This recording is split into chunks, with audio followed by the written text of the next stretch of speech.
இந்த வீடியோவில் என்ன பார்க்க போகிறோம் அப்படின்னா, விஜயகாந்துக்கும் ஆசி தம்பிக்குமான நட்பு இனிக்கும் இளமை படத்தில் தொடர்ந்து தூரத்து இடி முழக்கம் வரைக்கும் தொடர்ந்து இருக்கு. தூரத்து இடி முழக்கம் திரைப்படம் ரிலீஸ் ஆன காலகட்டத்தில் இங்கே உள்ள கரிமேடு பகுதிகளில் தன்னோட ரசிகர்களை பார்க்க வந்திருக்காரு விஜயகாந்த்.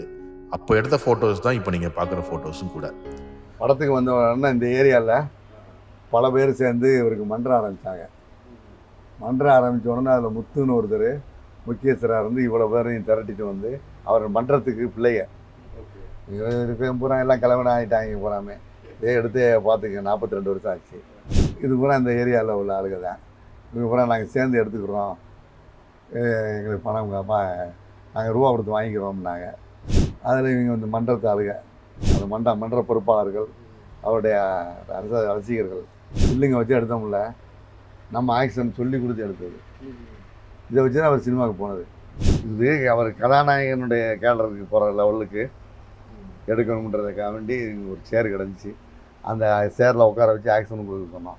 அதாவது ஸ்டண்டு நேரத்தில் எப்படி ஃபைட் பண்ணுவோம் அப்படின்றத செஞ்சு காமிக்க சொல்லி இந்த படத்தை கொண்டு போய் அங்கே சினிமா உலகத்தில் கொடுத்து இவ்வளோ ஆக்ரோஷமாக ஆக்ஷனோடு இருக்கார், இதை காமிச்சு தான் வந்து அவர் அதுக்கடுத்து அங்கே ஒரு மேக்கப் டெஸ்ட் எடுப்பாங்க. ரஜினிகாந்த் இது பண்ணுவாங்க ஆக்ஷனு, அதை மென்ஷன் பண்ணி அப்படியே வந்து உருவாக்குனது நம்ம சொன்னது. ஆனால் அவர் மாசு காசியார் ரஜினியில் பாதி வந்தால் கூட நான் தேத்திடுவேன்னார்ல. விஜயகாந்த் இவ்வளோ ஃபோட்டோஸ் எடுத்தாலும் ஆசி தம்பி விஜயகாந்த் கூட சேர்த்து ஃபோட்டோ எடுக்கவே இல்லை. அவர் விஜயகாந்த் சொன்ன ஒரே கோரிக்கை என்னென்னா, தம்பி நீ சினிமாவில் ஜெயிச்சு பெரிய ஆளாக வரணும், அப்போ நான் அவங்க கூட சேர்ந்து ஃபோட்டோ எடுக்கணும்னு சொன்னது தான். அந்த ஆசை கடைசி வரை நிறைவேறவே இல்லை. நான் சக்ஸஸ் ஆன பிறகு என்ற ரூபாயை எனக்கு சன்மானம் கொடு, அதுக்கப்புறம் நம்ம படம் எடுத்துருவோம் அப்படின்னு. என்ன அப்படியே பேசுகிறீங்க, என்னென்ன எப்படி பேசுகிறீங்கன்னா, ஆமையா நீ முதல்ல சக்ஸஸ் ஆகிறதுக்கு பாரு, உன்னுடைய சில செயல்களை மறந்துருந்தேன். நான் என்னுடைய பேர் வில்லியம் ஜோசப். நான் தலைமை ஆசிரியராக காலறிவு யூனியனில் வேலை பார்த்துட்ருக்கேன்.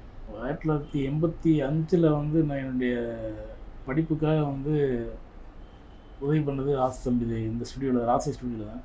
அதனால் ஒவ்வொரு நாள் ஈவினிங் இங்கே வேலை பார்ப்பேன். ஈவினிங் வேலை பார்த்து நைட்டு 10-11 மணி வேலை பார்த்துட்டு காலையில் 6 மணிக்கு தான் வந்து கடையை திறந்து எல்லாம் ரெடி பண்ணி கொடுத்துட்டு ஸ்கூலுக்கு போயிடுவேன். ஸ்கூலில் போய் படிச்சுட்டு திரும்ப இங்கே வந்து ஈவினிங் 4 மணி திரும்ப மீண்டும் அந்த ஸ்டுடியோ வேலைக்கு வருவேன். நான் கஷ்டப்பட்ட காலத்தில் வந்து இந்த ஸ்டுடியோ தான் எனக்கு உதவியாக இருந்துச்சு. இந்த ஸ்டுடியோவுடைய இதை வச்சு நான் என்னுடைய வாழ்க்கையில் முன்னேற முடிஞ்சிச்சு. நிறைய பேரை நான் பழகுறதுக்கான வாய்ப்புகள் கொடுத்தது வந்து இந்த ஸ்டுடியோ தான். விஜயகாந்த் சார் வந்து படம் ஃபோட்டோ எடுக்கிறப்ப நான் இங்கே தான் இருந்தேன். அப்போ வந்து நான் ரொம்ப படம் நைட்டில் வந்து படம் எடுப்பாங்க, அதுக்கப்புறம் கழுவுற வேலை தான் என்னுடைய வேலை. அது கழுவி கொடுப்பேன்.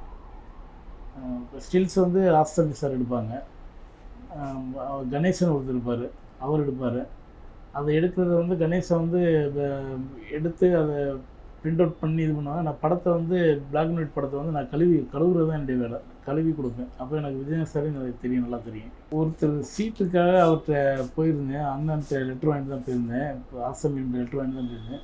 அப்போ போனதுமே லெட்டரை பார்த்துட்டு உடனே எனக்கு வந்து ரெஸ்பான்ஸ் பண்ணி அவங்க ஃபோன் பண்ணி கேட்டால் சொன்னாங்க, ராசியிலேருந்து வந்திருக்காங்களா, ஆசமி அனுப்பியிருக்காரா, உடனே அவருக்கு பண்ணுங்கன்னாங்க. அதே மாதிரி அந்த பையனுக்கு வந்து ஃப்ரீயாகவே சீட்டு கொடுத்து படிக்க வச்சார். என்னை முகத்தை கூட பார்க்காம பேர் ராசி ஸ்டுடியோ ஆசி தம்பின்னு சொல்கிறதுமே உடனே செஞ்சு கொடுத்தாரு. நல்லா பண்ணார். எனக்கு ரொம்ப சந்தோஷமாக இருந்துச்சு. ரொம்ப அளவுக்கு அதிகமான சந்தோஷம். இப்போ எனக்கு சொல்கிறதுக்கு வார்த்தை இல்லை, அவ்வளோ ஒரு பெரிய கிஃப்ட் அது. அந்த காலத்திலேயே ஃபாரின்லேருந்து கேமராவை இம்போர்ட் பண்ணி புது டெக்னாலஜியை கண்டுபிடிச்சி பிரம்மாண்டமாக இயங்கிட்டு வந்த ராசி ஸ்டுடியோவுக்கு வயசு இன்னைக்கு 60க்கு மேலே. ஆசி தம்பி ஐயாவுக்கு வயசு 70க்கு மேலே. ஆசி தம்பி ஐயாவோட இன்னைக்கு இருக்கிற இந்த ஸ்டுடியோ பெரிய அளவில் ஓடலாட்டியும் தன்னோட கடைசி காலங்களை இந்த ஸ்டுடியோவில் கழிக்கணும்னு தான் ரொம்பவே ஆசைப்படுறாரு ஆசி தம்பி. ஆசி தம்பி ஐயாவோட பசங்க எல்லாம் ஃபாரினில் செட்டில் ஆகிட்டாங்க. எனக்கு இந்த வருமானமே போதும், நான் என்னோட வீட்டில் சும்மா இருக்கக்கூடாதுன்றக்காக இந்த ஸ்டுடியோவுக்கு வந்துட்டு போயிட்டு இருக்கேன்ப்பா அப்படின்னு சொன்னார். நமக்கு என்ன இப்போ இந்த தொழில் இருந்தால் நம்ம உயர்ந்தோம். நம்ம அளவுக்கு இப்போ பிளாக் அண்ட் ஒயிட்டில் சம்பாதிக்க யாரும் இருக்க மாட்டாங்க. அதில் தான் அதை உருப்படியான வழியில் செலவழிச்சது நம்ம கரெக்டாக. அங்கங்கே இடத்த வாங்கி போட்டோம், அதில் பில்டிங் கட்டணும், அது வாடகை வருது, அதை வச்சு இந்த தொழிலுக்கு செலவழிக்கிறேன். நிறைய ஆள்லாம் இப்போ கிடையாது, ஒரு ஆள் 2 ஆளை வச்சுக்கிது. வாங்கி நானே பழத்தை எடுத்து கொடுக்குறேன். வேலை கிடையாது அதிகமாக.